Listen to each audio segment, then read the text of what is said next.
I think each of us are born with certain inclinations and talents, and we shouldn't force ourselves to pursue paths that don't align with what our talents are. And there was this series done by sociologists a long time ago called the 7 Up series, and they got a group of kids and followed them and interviewed them every 7 years. And it is interesting because it was based on the premise, show me the child when he is 7 and I'll show you the man. And I think there's a lot of aspects to that that are true. It's like, how much is nature, how much is nurture, and what are we born with, and how do we really magnify our talents that we have been given? And it's interesting, when you look at my childhood, I'd be playing with my Legos and building things and making up stories and stuff with these Legos. And my brother, who was a year and a half older than me, he'd be playing with his Legos and he'd be looking at my Legos thinking to himself, well, how come his Legos are doing stuff, but my Legos don't do anything?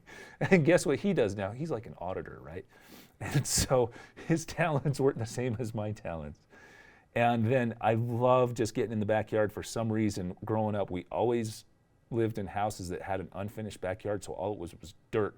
Perfect boy playground. And so you get out, get a hose, dig up dirt, make mud, get your Hot Wheels, and you're driving cars around and you're building cities. That's all you're doing, is just building cities all day long, getting creative. And then as I got older, one interesting little tidbit about me most people don't know is I was a flight attendant for American Airlines, lived in Chicago in my early 20s, and it was that really got me interested in the things that I was interested in as a child.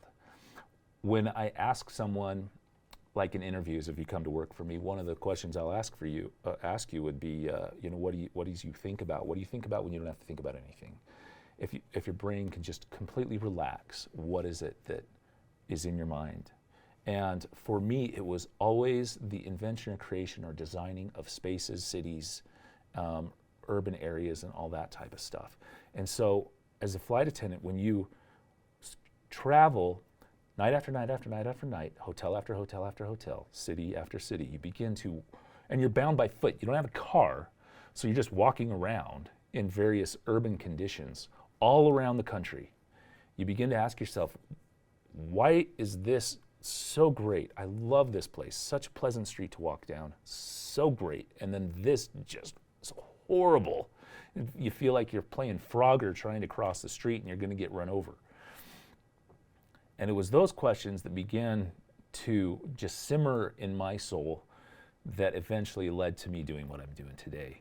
But the thing that in the end got me to my educational pursuits at the University of Notre Dame, where they taught traditional and classical architecture, was asking the question to myself every day when I'd walk up to my undergrad. There was the old part of campus, which had this historic wall that was made of concrete, but it was 120 years old or something, and it still looked great. It aged with grace and got more beautiful over time. Then there's the wall, the big concrete wall that the developer put up 10 years ago with the stamped concrete on it, right?